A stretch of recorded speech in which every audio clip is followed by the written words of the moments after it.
अनुराग भदौरिया को डिबेट के लिए अनुराग भदौरिया, ईयू के साथ ट्रेड डील भारत सरकार ने तब किया जब 18 सालों से इसको लेकर गतिरोध था। भारत अमेरिका के साथ रिश्तों में गर्मजोशी आई, खुद ट्रंप की ओर से ऐलान किया गया। रशिया के साथ अपने अपने संबंधों में कोई कॉम्प्रोमाइज नहीं किया, इसीलिए अतिरिक्त 25% टैरिफ ट्रंप ने हमारे ऊपर लगाया था। तो भारत सरकार कहां आपको नाक रगड़ती हुई नजर आ रही है कि देश बेचने जैसे आरोप लगाए जा रहे हैं? राजनीति अपनी जगह हो सकती है, लेकिन देश बेचना शब्द आप समझ रहे हैं क्या होता है अनुराग भदौरिया जी?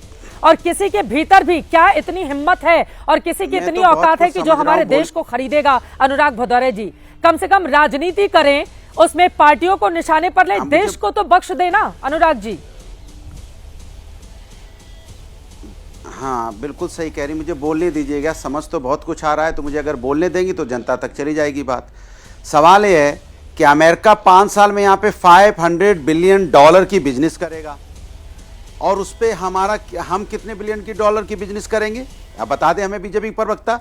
वो तो यहाँ करेगा $500 बिलियन की बिजनेस, हम कितनी $100 की बिजनेस करेंगे अभी बीजेपी प्रवक्ता बता के जाएं। एक बात। दूसरी बात, अब अमेरिका तय करेगा और साफ साफ बोल रहा है, ट्वीट उनके वहाँ ट्रम्प साहब बोल रहे हैं अमेरिका तय करेगा कि हम तेल किससे खरीदेंगे किससे नहीं खरीदेंगे, और कहेगा अगर आप रसिया से खरीदोगे तो वो कमेटी बैठा देंगे मेरे ऊपर, निगरानी करेंगे, हिंदुस्तान पे निगरानी करेंगे। तो क्या सरकार को इसका पलट के जवाब नहीं देना चाहिए था?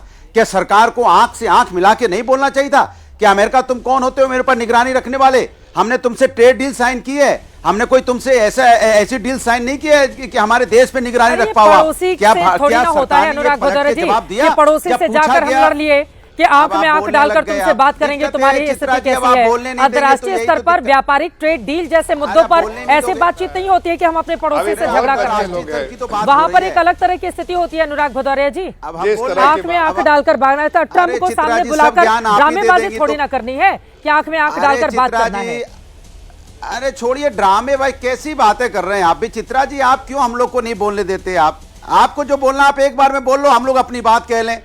ये तो ठीक नहीं है ना, हम अपना बोलना शुरू करते हैं, आप रनिंग कमेटी शुरू करेंगे तो विपक्ष अपनी बात नहीं रख पाएगा। यहाँ भी कोई यहाँ पे कानून लगा दीजिए कि विपक्ष जब बोलेगा कौन सा आर्टिकल यहाँ बोला जाए, बताइए वो आर्टिकल के तहत हम लोग को बोलने देंगे, पार्लियामेंट में नहीं बोलने देंगे, यहाँ भी नहीं बोलने देंगे। बताओ कहाँ बोले हम लोग? मैं अपनी बात कर रहा हूँ, आप ध्यान देने लगे। मेन मुद्दे पर गंभीर विषय है, आपको लग रहा है कि देश बेच दिया है सरकार ने? राहुल गांधी जो कह रहे हैं क्या वो सच है? बात कर रहा था, बोलिए बोलिए। सीधी सी बात है कि ये बताइए, वो हमारे यहाँ 0 टैरिफ पे अपना माल बेचेंगे, हमारा 18% टैरिफ लगेगा। वही अगर फरवरी 2024 की बात करें तो हम कितने बेचते थे? 100 रुपए का माल 103 रुपए बेचते थे, अब वहां 118 रुपए बेचेंगे, जिसपे सरकार चुप्पी साधे। क्यों नहीं बोल रही है भाई? आपकी गलत नीतियों की वजह से 25% एक्स्ट्रा टैरिफ लगा था, आज आपको 18% टैरिफ हमें देना पड़ रहा है। इसके मतलब हमारे जो प्रोडक्ट होंगे कौन वहां पे खरीदेगा? और एग्रीकल्चर प्रोडक्ट भी आप वहां से इंपोर्ट करेंगे। सोचो आप चारा इंपोर्ट करेंगे, माने देश में क्या चारा का कमी हो गई? सारे चीज को प्रोटेक्ट करके रखा है, अपने किसानों के हितों को प्रोटेक्ट करके रखा है। झूठ मत फैलाइए, भ्रम मत फैलाइए, आप गलत बात कर रहे हैं। इंपोर्ट एक्सपोर्ट कर लें, ये तो अच्छी बात है अनुराग भदौरिया जी। कोई चारा की चोरी तो नहीं होने जा रही है ना? चारा की चोरी तो नहीं होने जा रही है ना? इसको लेकर अगर हमारे किसानों का आपको क्या लगता है? अमेरिका टेक्नोलॉजी में, AI में, बाकी सारे तमाम मुद्दों में भारत के मुकाबले बहुत आगे है।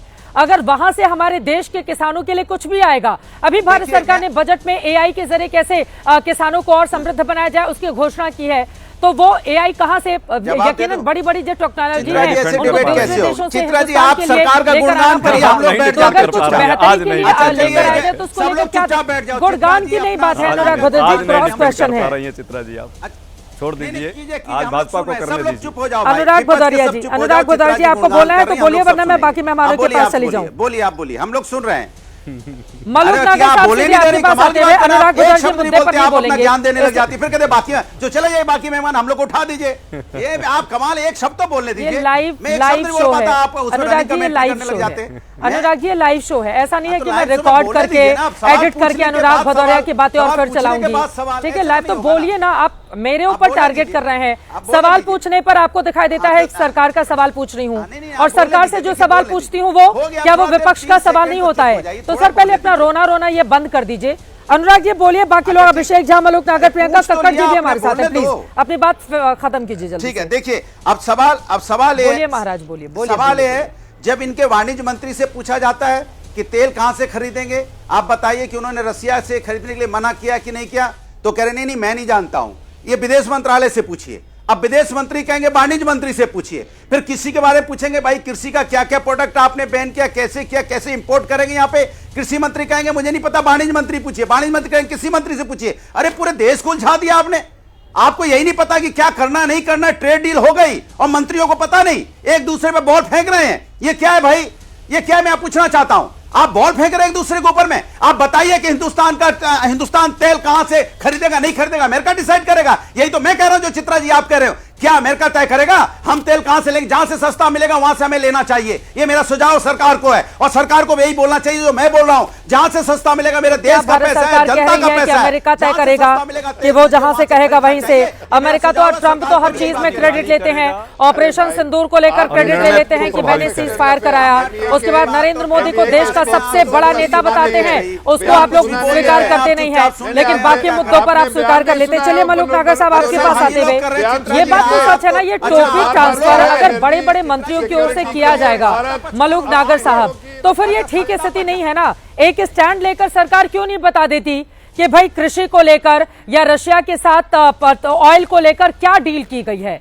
ट्रंप जो दावे कर रहे हैं वो सही है। सीज फायर के मुद्दे पर हमने देखा था भारत सरकार की ओर से खुद विदेश मंत्री आकर बोलते हैं कि भारत और पाकिस्तान के बीच सीधे इस बारे में निर्णय लिया गया डीजीएमओ लेवल पर, इसमें किसी तीसरे देश का कोई रोल नहीं है। वैसे इसमें भी आकर बता देने में क्या दिक्कत हो गई मलूक नागर जी?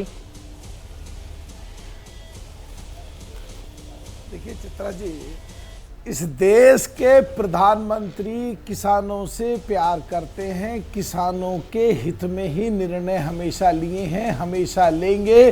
किसानों के हितों से कोई समझौता नहीं होगा। जो चीज़ें हमारे देश में पैदा हो रही हैं उनको बाहर से नहीं लाया जाएगा तो ऊंचा उस पर जीरो नहीं रहेगा, ऊपर रेट बढ़ाया जाएगा। जो लोग अभी कह रहे हैं, राहुल जी की बात यह यूएस से इस बयान आ रहे हैं, यूएस के बयानों का और राहुल गांधी के बयानों को हमारा देश गंभीर नहीं लेता। यूएस के राष्ट्रपति कहते हैं देश की इकोनॉमी डेड, तो राहुल गांधी जी भी कहते हैं देश की इकोनॉमी डेड। अब कह रहे हैं देश बेच दिया। अरे देश बेच दिया तो कांग्रेस के किस नेता ने पैसे ले लिए? कहां है वो पैसे जो बेच दिया देश? कहेंगे दूसरों को गद्दार। पूछा जा रहा है, सूरज पूरब से उगता है कि कहां से आप लेकर जा रहे हैं न जाने कहां। आपसे सवाल पूछा क्या गया कि मंत्री टोपी ट्रांसफर करने के बजाय अगर साफ साफ बता दे कि रशिया के साथ ऑयल डील को लेकर क्या बात हुई है, अमेरिका आंखें दिखा रहा है, उसका असर हम पर कितना पड़ेगा, तो शायद विपक्षी दलों को इतना सवाल उठाने का मौका नहीं मिलेगा। मलूक नागर साहब, चित्रा जी जितने लोग टेलीविजन पे बैठे हैं इनमें से कह रहे कितना चित्रा बीजेपी प्यार चित्रा करती है कि चित्रा जी उनके ऊपर रोको, में काला कानून लगा देती है। अरे वो डीजल के इंजन बजना बंद हो।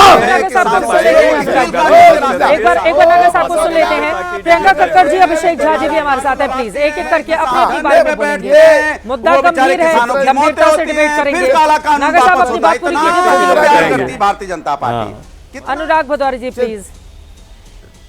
चित्रा जी मेरी बात का जवाब नहीं है, इसीलिए डीजल का इंजन बजाइए और इसीलिए बीच में कूद रहा। मैं क्या कहना चाह रहा हूं, ये कितना लोग बिजनेस करते हैं जो यहाँ ज्ञान बांट रहे हैं। पहले टर्म शीट बनती है, बुलेट पॉइंट तय होते हैं, फिर एंट्रीम एग्रीमेंट बनता है और फिर बाद में प्रॉपर एग्रीमेंट बनता है। अभी एंट्रीम एग्रीमेंट हुआ है, नेगोशिएशंस चालू हैं। जिस दिन नेगोशिएशंस होके फाइनल एग्रीमेंट बनेगा, दोनों देशों के लोग इकट्ठे होंगे, आपस में आदान प्रदान करेंगे। मलूक भाई ने एक नया ज्ञान दिया, होके आएंगी। अभी हेलो ट्रंप नहीं हुआ, नया ज्ञान, झूठ बोल रहे हैं, धोखा दे रहे हैं, ये हमेशा गुमराह करते हैं, गुमराह करते हैं। अभी तो जलेबी की अभी तो जलेबी की फैक्ट्री में 50,000 लोग काम करेंगे। अभी तो अनिल अंबानी को जेल में डालो।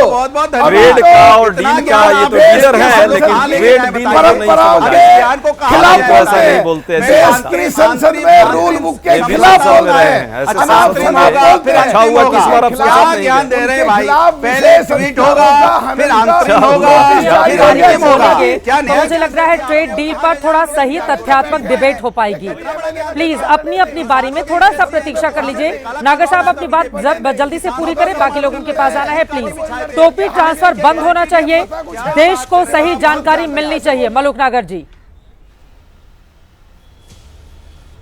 जी, देश की को पूरी जानकारी मिलनी चाहिए, और जो जानकारी जब तक उपलब्ध है, अभी एंट्रीम एग्रीमेंट हुआ है, इनसे एग्रीमेंट पूछ लो एंट्रीम क्या होता है, देश की संसद रूल बुक के किस तरह चलेगी पूछ लो इनसे, ये 369 क्या होता है, 569 क्या होता है रूल बुक का, पूछ लो इनसे। अभी तो कहीं कह देंगे देश भेज दिया, कभी कहते हैं उस मंत्री का नाम आ गया।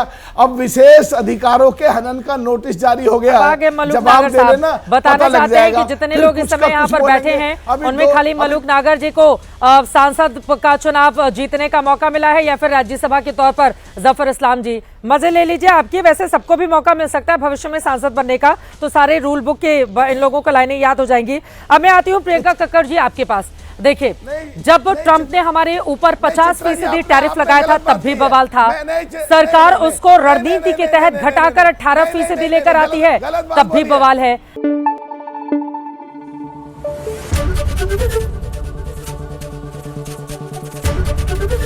एबीपी न्यूज आपको रखे आगे।